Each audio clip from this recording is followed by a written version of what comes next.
Good morning, everyone. The country has just taken part in a giant democratic exercise, perhaps the biggest in our history.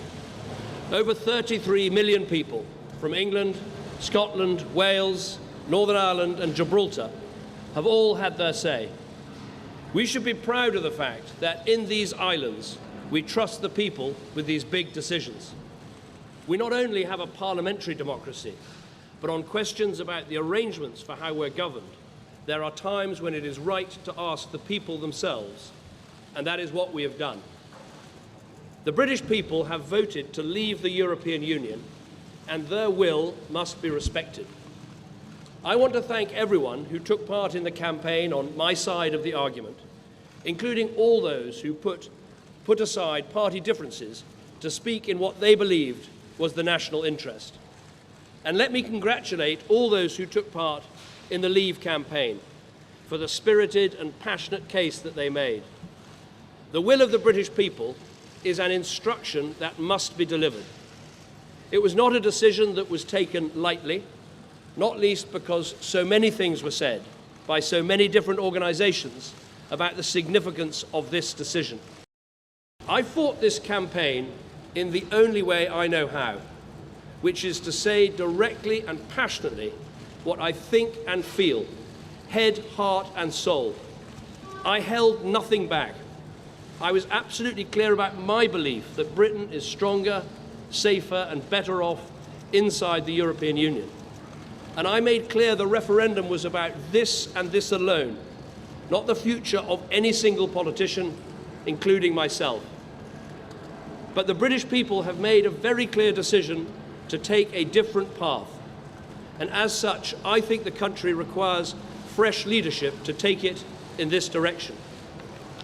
I will do everything I can as Prime Minister to steady the ship over the coming weeks and months. But I do not think it would be right for me to try to be the captain that steers our country to its next destination. This is not a decision I've taken lightly, but I do believe it's in the national interest to have a period of stability and then the new leadership required. There is no need for a precise timetable today, but in my view we should aim to have a new Prime Minister in place by the start of the Conservative Party conference in October.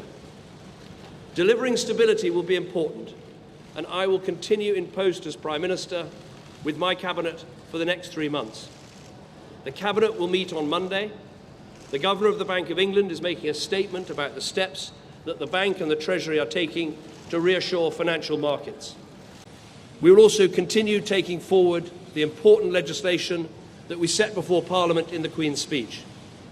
And I've spoken to Her Majesty the Queen this morning to advise her of the steps that I'm taking. A negotiation with the European Union will need to begin under a new Prime Minister.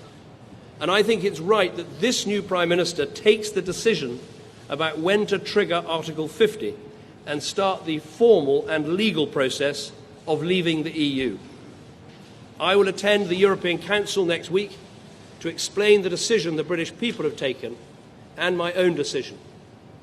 The British people have made a choice. That not only needs to be respected, but those on the losing side of the argument, myself included, should help to make it work. Britain is a special country. We have so many great advantages. A parliamentary democracy where we resolve great issues about our future through peaceful debate.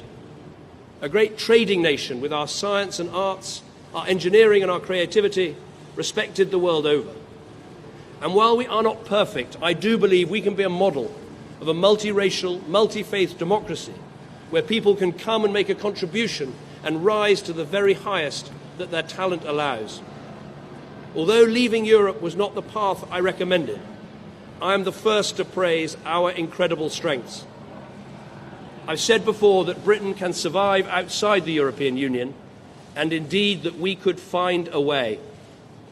Now the decision has been made to leave, we need to find the best way. And I will do everything I can to help.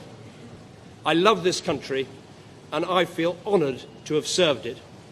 And I will do everything I can in future to help this great country succeed. Thank you very much.